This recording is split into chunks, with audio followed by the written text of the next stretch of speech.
Ассаламу алейкум, мир вам и вашему дому. Вы на канале 8 атмосфер, и с вами я, Шамиль. Приехала сейчас, пригнали машину, часто сбрасывает РДВ. Сейчас как раз займемся машиной и покажу несколько причин, как раз озвучу, и будем устранять причины, из-за чего часто срабатывает РДВ. КамАЗ 55-102 сельхозник. Евро. На одноцилиндровый компрессор установлен влагоотделитель с двухцилиндрового и обычный РДВ. И РДВ часто сбрасывает воздух, то есть при достижении давления 4-5 атмосфер начинает часто сбрасывать. На холостых оборотах не особо, да? На холостых не сбрасывает до достижения максимального давления. Первый сброс сделал и начинает часто сбрасывать. Чем больше оборотов даешь, тем чаще сбрасывает. И на больших оборотах при достижении давления 4-5 атмосфер уже начинает чихать РДВ. От 1200 оборотов. Здесь в первую очередь залезли мы сюда в четырехконтурную защиту. Вот верблюд.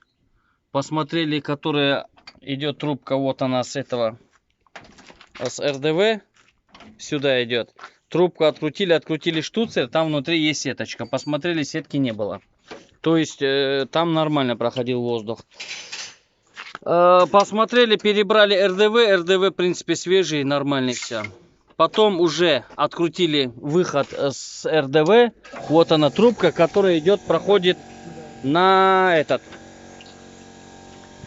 на четырехконтурную защиту. Трубка продувается тяжело.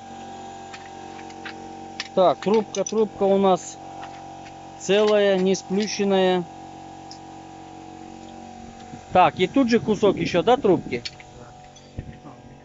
Так, это тоже сейчас, наверное, посмотрим. А ну попробуй, продувается он нормально? Нет.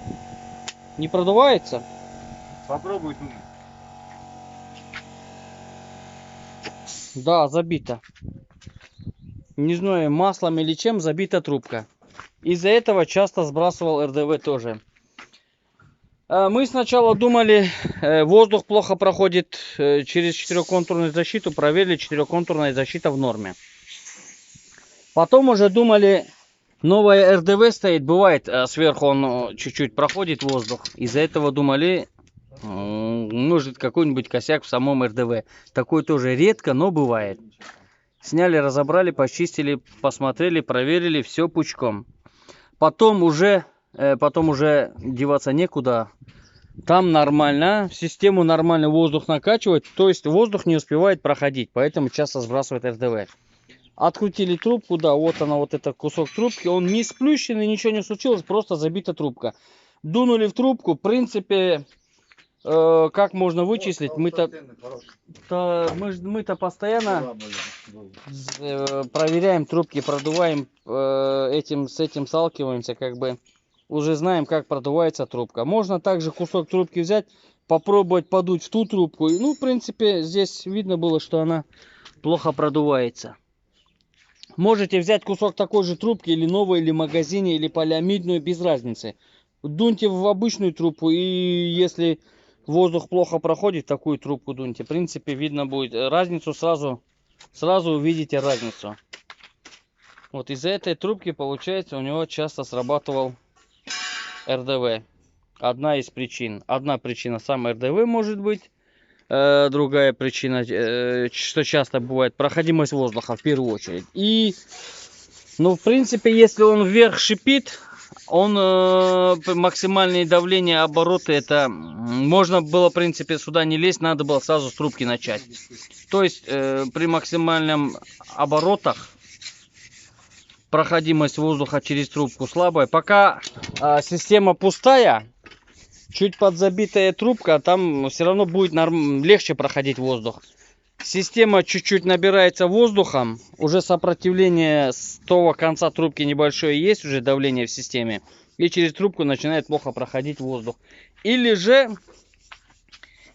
через, вот он штуцер, вот видно штуцер, под штуцером там стоит сеточка бывает. Бывает сетка забивается. В принципе, да, нашли. Вот так, как-то так, потому что, сами видите, мы тоже сразу... Тут как бы не бывает именно 100%, там, если, например, часто чихает, например, вот одна причина. Нет, тут несколько причин может быть. Нет, одну причину посмотрели, вторую причину посмотрели, на третьей причине как раз нарвались на это дело. Так, вот она. В принципе, вот она, видно ее. Забита. Вот из-за этого проходимость воздуха слабая была. Компрессор кидал масло. Масло, нагар, клапана, если не регулировать на двигатель, он с выхлопного, с воздушного коллектора засасывает нагар и начинает кидать. Бывает сам компрессор, когда масло кидает, сильно нагревается, тоже нагар получается. Вот из-за этого часто сбрасывал РДВ.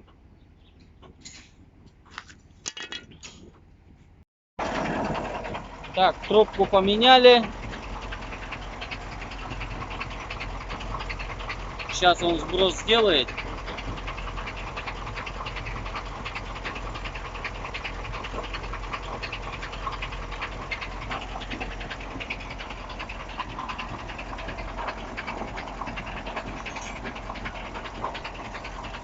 Много людей интересуется, ну немного есть, частенько спрашивают, интересуется после сброса, шипит вниз.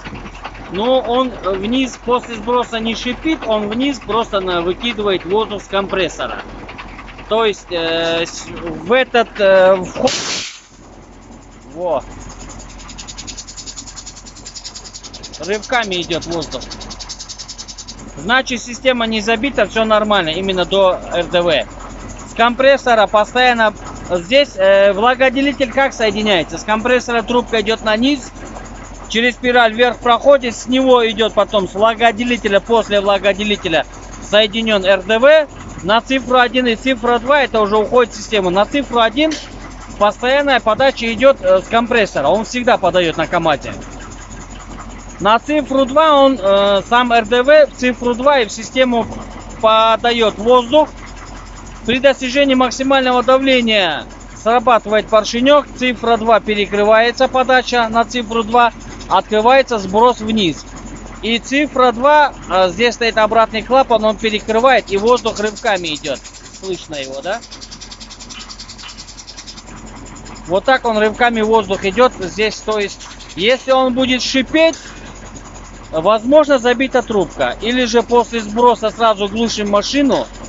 Если шипеть перестал, значит забита трубка, где-то подача воздуха на него. Или влагоотделитель может быть где-то там забит. Подача воздуха плохая идет. Если же у вас после сброса стрелки падают назад, вот где-то потеря воздуха, он начал качать систему. Сброс закрыл, подал сюда воздух. Вот, если после сброса стрелки падают давление, накачиваем воздух, только он сделал сброс РДВ, сразу же глушим и проверяем. Если он отсюда вниз шипит, значит здесь под пружинкой есть такой, как шарик сделанный, ну, как полушарик, полукругом, типа как сферической, что ли, сделанный этот клапан есть. Вот он бывает, резинка портится, и он начинает обратно пропускать воздух.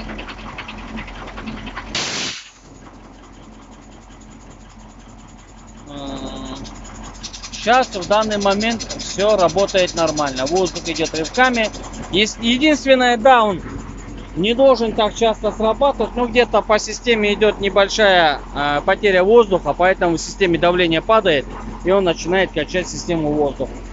Обычно у него давление до 8 атмосфер накачивает, до 7 атмосфер падает и опять начинает качать. Вот где-то разбег 1 атмосфера давления идет. В таком режиме РДВ работает нормально. Как видели, на Еврике стоял одноцилиндровый компрессор, но я не сторонник влагоотделителей с РДВ на одноцилиндровый компрессор. На одноцилиндровый компрессор было бы хорошо, если бы стоял бы осушитель, по-хорошему, с регенерационным ресивером. трубка охладителя стояла. Просто осушитель и генерационный ресивер поставить, конечно, лучше было бы. Но сделали, как говорится, хозяин, барин. Как захотели, так и сделали. В принципе, причину нашли. В трубке оказалось, еще пару причин озвучил. Как-то так. Спасибо за просмотр и удачи на дорогах. Ассаламу алейкум. Мир вам.